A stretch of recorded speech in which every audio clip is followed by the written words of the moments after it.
Hey everyone, welcome to today's video. Welcome to the Gamey Daddy channel. Thank you very much for tuning in. So today we're going to be visiting a topic that usually comes up once in a while, and I'm going to try my best to pretty much provide my perspective from my experience, and I'll try my best to also, highlight what I believe could possibly be why we're seeing this aspect of things.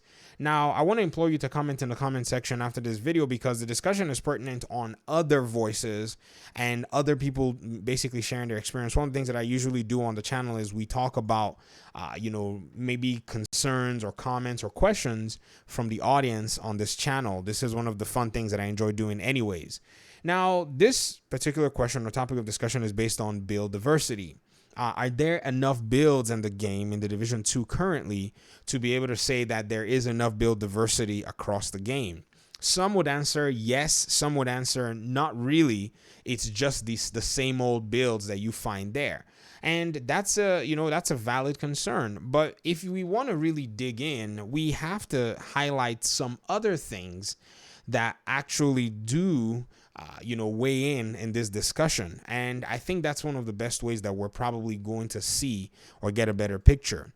Now, before I even go on, I have a playlist on the channel that's called Steal This Build. Before I got really busy doing all this, my crazy, video game development, investigation, and whatever, I used to do a forum where every week I would bring a build to the community that was actually submitted by somebody else. So these builds, I did not make them. People submitted them, I replicated them, ran them, and I talked about them and shared them in the community. So check that playlist. All you got to do is scroll down on the homepage of this channel and you're going to see all these builds. They are still valid till this day because much changes have not gone on since the game, basically received its Warlord of New York patches, and that's pretty much been it. And you're going to see that of all these builds, there are actually 12 of them, and they're very different builds. There may be some of them that share some similarities, but largely they do fit at least 7 to 8 different playstyles if you were to ask me. And so that's something that you should check out because this is what the community basically sent my way. So when you ask me, is there enough build diversity or are there builds that, players play that are not necessarily the meta? I can comfortably say yes to that because I've seen them, they've been submitted to me, and we've all actually watched them, here on the channel, or most of us anyways have watched them. So that's another thing. But then I can also understand the fact that, when you think about the way the build is, when you think about the scenario that the build is being used in, those also weigh. If you're going to run, say you want to do a speed run of a legendary mission, almost everybody there is going to be running, a very high-end gunning build where, everybody's just pumping a bunch of damage, and you have one guy running maybe Future Initiative with a chest piece and backpack, basically healing everybody and giving them extra damage, and, something like that, to that effect. If you're going to be running a raid, depending on the clan you're running with, depending on the crew you're running with, in the case of our clan, the LCN clan on PlayStation 4, well, PS5, whatever it is, the first thing they'll tell you is you need to get a red build. And you guys know me, I don't necessarily run red builds, but that's one of the first things I got. And for those of you who are new, red builds are offensive builds using Providence, Cheska, a few other combinations, and you basically get a full-on DPS build where your weapons shred and melt anything. And so this is basically what they'll ask you as a newcomer to use. But then for certain roles, you're going to have somebody who's running a healer, someone running a tank, and all that. Ask me what my favorite builds are. My favorite builds include the chem launcher build where I use the fire starter using the Eclipse protocol. Whenever I want to switch it up a little bit, I can go different directions. I can go with the mortar, which is the turret. I can go with the oxidizer, which then I'll change from Eclipse protocol and then start using skill damage. I'll change up my weapons. I have the weapon that has the perfect in sync. This one has got perfectly in sync, but I like the rifle version of it, which I've run for the longest time, the Harmony, because it's just a rifle and does some really decent damage. I really enjoy it, and so I can go that direction. And then sometimes I can move to another skill variant where I use my turret and my drone.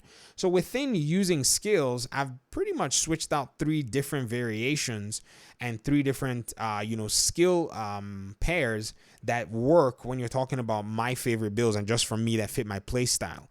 Then again, you have to also consider all kinds of other aspects, like am I playing with a group or am I just wanting to just do my thing? Even when I'm in a group, the answer would have to determine what specialization I run.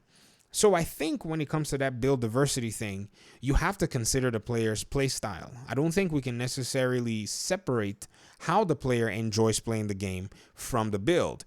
And so once you see that the player actually likes to play a specific way, naturally they will gravitate to, in their own minds, what constitutes the more efficient build to take on those missions that suits their play style. So that's where it's at.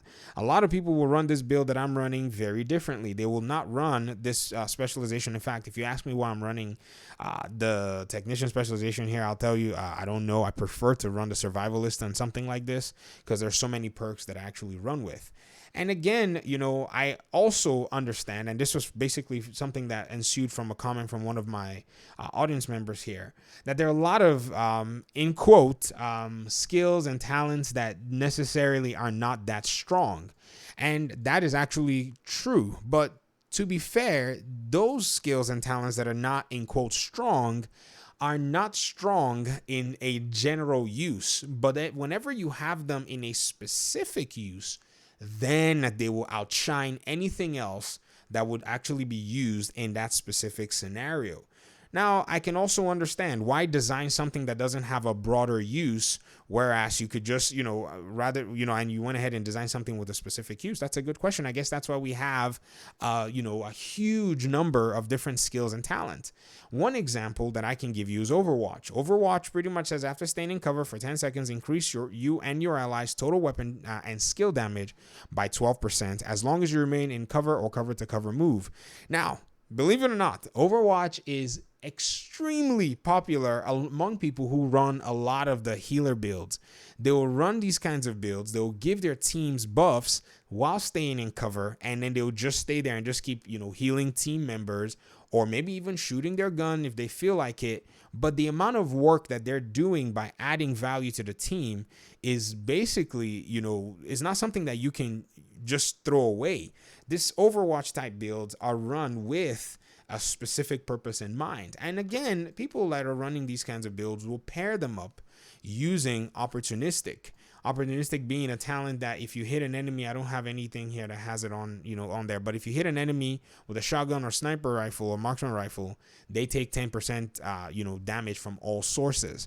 So that's also something really good.